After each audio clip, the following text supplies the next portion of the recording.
why did you choose this one or this topic? Or why don't you work on naked body, for example? I have done that. Each project is like each film strip is a different notation on the female body. Oh, so you experiment. Yeah. Each figure in a sense. I was wondering. But I don't do it obviously formally. I don't do it like, now I'm working with color, now I'm working with symmetry, now no, I don't work like that. That would be too calculated. No. I get in love. I fall in love with an image. I fall in love with something in art history. And this is a mixture, and I don't fall in love with one. I fall in love with maybe 10 or 15 images. And some of them are subconscious, and some of them I'm aware of. And the ones that I'm aware of, I work with them. So, for example, this is Velázquez, the Cupid and Venus. Yes. And it's also Frida Kahlo when she looks at herself, painting herself. And it's also Francesca Woodman in the 60s. She makes some photography with mirrors. And it's also actually Joan Jonas. She makes some performances with mirrors. And then it's also Matisse, because he was using kind of table and scenography around the female body when he painted her.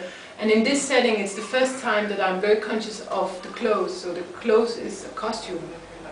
It's not something I wear in my everyday. So in that way, I have tried to become a nude model of Matisse. And then also the mirror is something altogether completely different. Because for me, the mirror is also something minimalistic. It's about nihilism, nothingness. When I look into the mirror, I don't see beauty. I don't know who I am. Like I see blankness of identity. So there's also an element of mysticism and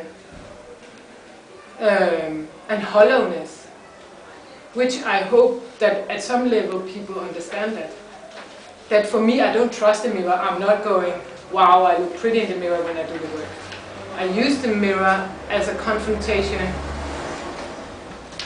with the impossibility of making an image like the male artist did. Like, I'm trying to say that what they were doing, what Matisse was doing to a female lady, I can't do to myself. Like, because the strange thing about the image is that I'm here looking at me when I'm working, and I'm here looking at me, looking back at myself.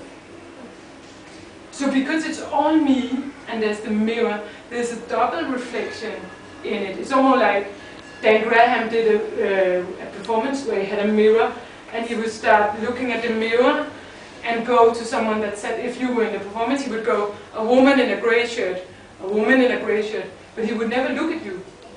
But you would be conscious because the work was there somehow. And for me, the mirror works like a destroying process. Because I set all this up around taboos of the female figure, but because I am a female artist, like signature, it says in the title, you're not sure if I'm destroying my own image or if I'm constructing my own image. And I think that's actually, it's difficult if you don't have a mirror in the image. It becomes altogether different. It's like also Velázquez when he does the portrait with the king and the Lemonade, and you have the king's mirror in the back. So there's something in the work that starts destroying the power in the work itself.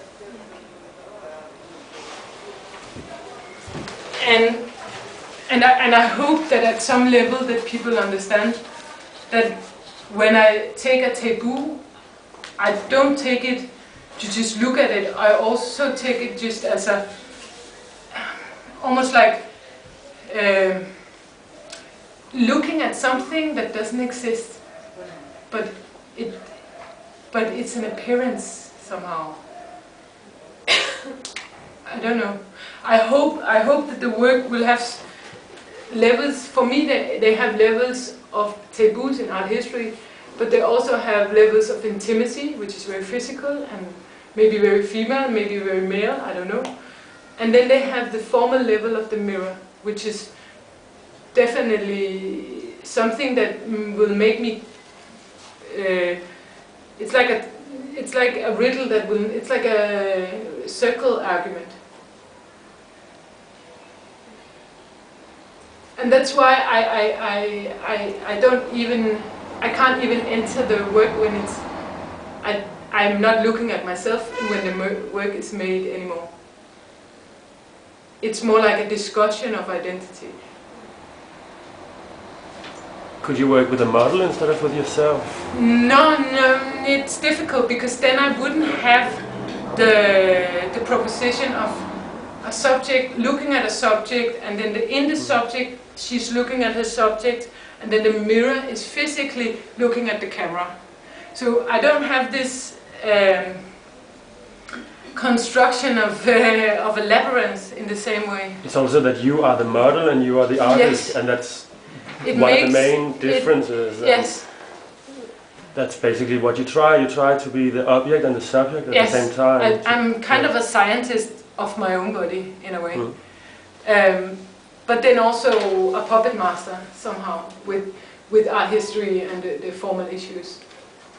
So I'm not sure if I can do it without the self-portrait, like actually the title being self-portraiture. I don't think it would be as interesting. But I don't know. I think I would have to work on it in a completely different way. It feels like it's also something you're going through yourself, discovering while deconstructing the image of yes. the woman and yes. reconstructing it in yes. your own way. Yes. Being a subject and an object yes. at the same time. Maybe in the future you can work with models, but currently you can't. But it would be a different work. Yeah. It would be a completely different work. Because what I don't want to make is statements. And I think if I had a model, I would be very careful of not making statements. And you're always alone on your images, yeah. the performances, except the dog. Yes. That was actually because it started, obviously because the image of the Madonna. Yeah. Yes. But also it started in Denmark because at some point 2 years ago I was very exposed in the art magazines and stuff, and I suddenly got very afraid of my own image. Like I was afraid that I had constructed too much an identity as an artist already, being too young. So I had this idea, I have to have a doll that's me. I have to have a replacement, like something that would fuck up my image, like something that would almost kind of destroy what I've become to be somehow. So for me, the beginning of using a doll was, the title of the work is Atla and Mini Atla. So the idea is that, okay, what I just created, I'm going to destroy again by placing a doll and making costumes to the doll, which I have made to my performance as well. So try and undermine again the identity of the artist, which is a different subject.